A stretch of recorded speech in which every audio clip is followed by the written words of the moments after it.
Good afternoon from Yummy B TV. Wishing you all well, sending loads of love to you as usual. More love than usual today.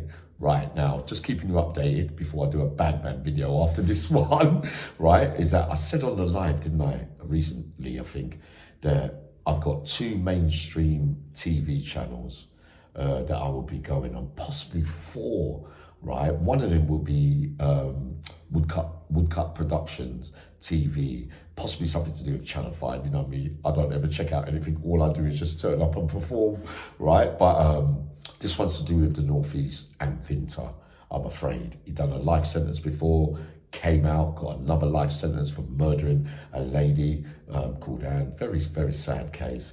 A lady that he met as a pen pal during the first life sentence. Not an all too familiar tale with the life that I've led, to be honest. You know what I mean? Even sitting on parole boards to get out of that first life sentence, just give you a bit of background before you see it when it goes up, right? Is that, you know, you get in touch, you go on a parole board, yeah, I'm going to get married, my life's reformed, I'm going to do it. You know, when I was younger and I went on certain parole boards, I used to come with certain speeches, yes, I'm a changed man, but when I look back on what I said on them parole hearings, I was thinking, no, Yami, you that's why you never got out, because you could see quite clearly that you was just speaking. You're a good speaker, and you was trying to go on like you was changed. But in later life, looking back, and looking at Bronson's the other day, that's what I said to you.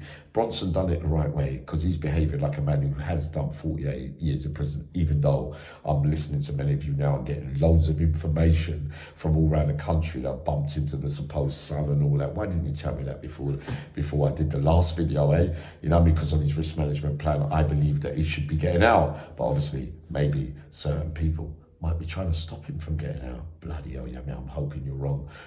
Despite you, some of you may have got this thing right as well, but we'll see about that. But Vinter, you murdered a lady. You befriended her from inside there, promised her the world, came out. You didn't really do what you said you was going to do when you came out. You got recalled for another fight, went back in there, and then whatever happened after that, you came out and you murdered her, sadly.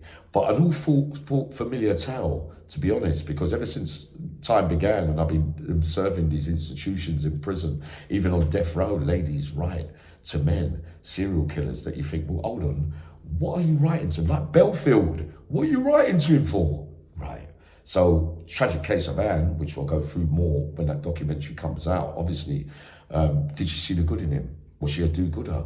You know, did somebody put her into contact with him? Yeah, I've got somebody that might want to write to you up there and da-da-da-da. And then you befriend the manipulation skills and that kind of stuff, right? But and then you all in your mind, you've never been able to take rejection and that kind of stuff. She was your last hope, and that she done the best she could for you. You came out and you murdered her because after you got recalled the first time, she saw a bit of you beforehand, and then she was thinking you're not liking what you're hearing on the recall, and you come out and did what you did. That's the only thing that Uncle Yami can point to. Right, Belfield as well. You got women writing to you as well for whatever reasons. Are you thinking you can change him? Do you feel sorry for him? Is there someone close to you that was similar to him that you can identify with and resonate with him? Or is it a sexual fantasy that you like the danger of having a serial killer in your presence that's really bad and evil? I just don't get it sometimes. I'm tapping into the Uncle Yami Frood mind, and I'm going through it all in my head, and I'm remembering about rejection. You know what I mean? When somebody doesn't want to know. When we was little, some of us that went to prison early, you got the heartache of getting a Dear John, a letter saying, oh, I've met somebody else, and it really, really hurts.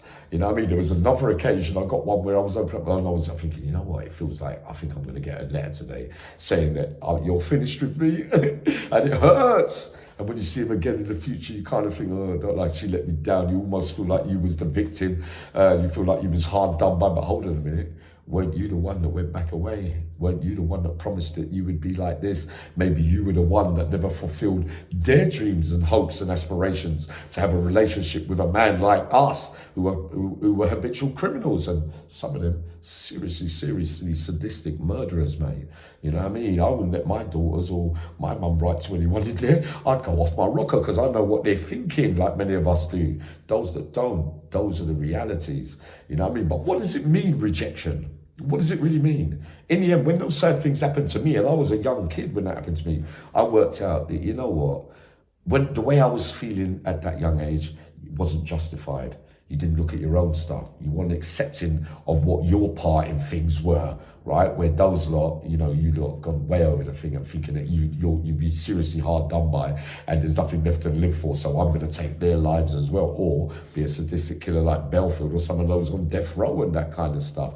But to me, what it meant to me when I worked out in later life, I said, nah, you was wrong there, Yummy. You was wrong.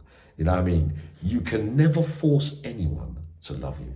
You can never do. My motto is now, right, and some of you listen to this, very important, is if they don't want you, right, in any relationship, whether you're with a man or whether you're with a lady, right, if they don't want you, you can't change people's minds. Whether they change later on down the line, and maybe you might not even want them. But the best thing to do is leave it. You know what I mean? Let me tell you something, right?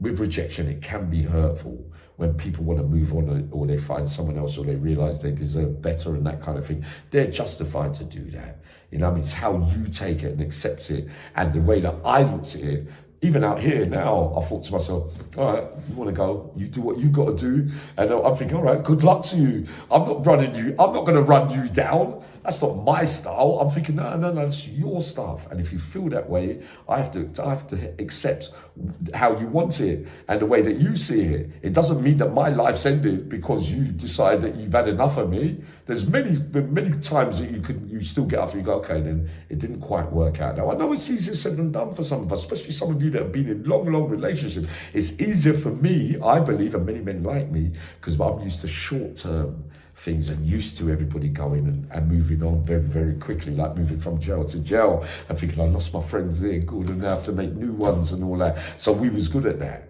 But some find it very difficult to move on. It's like a big hole in their heart. Their whole lives have changed. It doesn't have to be like that. It's totally up to you. You can never force anyone to feel anything if they don't feel it. And remember, Uncle Yummy told you, coming up tonight, Jimmy Bish, Fingers, Rocky Draper, Churchill, East London, West London, Reggie Guts. Uncle Yummy's going to tell you about the early bad men and the men that I believe, a lot of them ex-big white, so they say, ex-gangsters from way back in the day employed those men.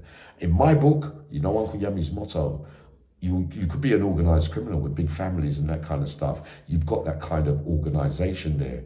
I always believed the real sign of a man is when, in a bad man kind of way. That's why I look at bad men in the way that I do. It might be wrong from the way that I looked at it, but I always believed that a true man, on his own, you see what he's really like without any support or help, and if he went through during that life. But I'm going to break it down properly later. Loads of love to you all.